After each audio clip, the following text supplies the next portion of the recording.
សួស្តីបងប្អូនទាំងអស់គ្នាថ្ងៃនេះមានមុខម្ហូបថ្មីជីនពងទាជាមួយនឹងម្រះ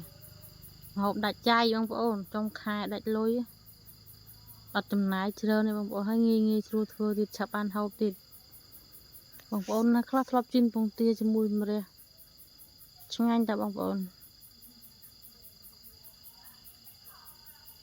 ដល់ពេលជីនទៅអត់ល្វីងទេគេថាមុខម្ហូបម្រះល្វីងតែនេះខ្ញុំធ្វើហូបរាល់ថ្ងៃអត់ល្វីងផងបងប្អូន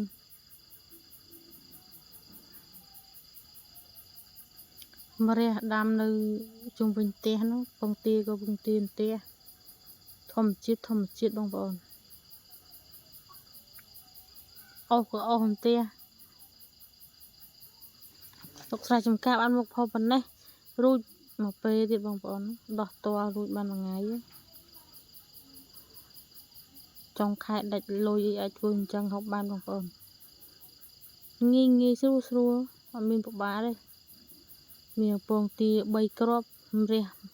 មួយផ្លែអាចជីនហូបបានបងប្អូន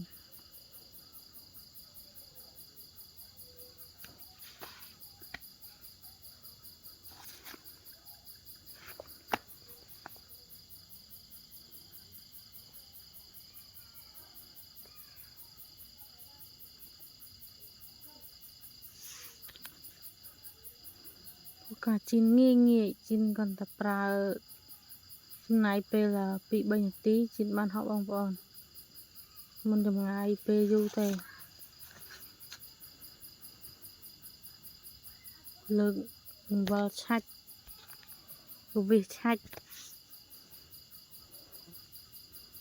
បានហូបភ្លាមបងប្អូនពងទាស្រែក៏ហូបអញ្ចឹងបងប្អូនហូបគួរឲ្យចង់ញ៉ាំ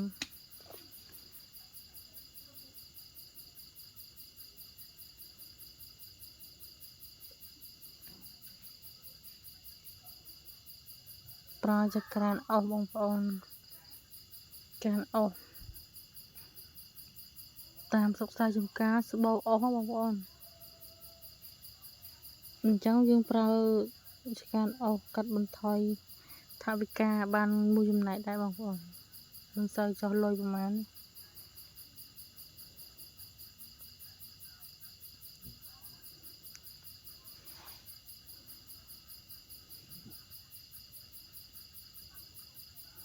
ធ្វើការប្រែបងប្អូនប្រែពងទាជោគប្រែមកជោគប្រែជោគត្រឡប់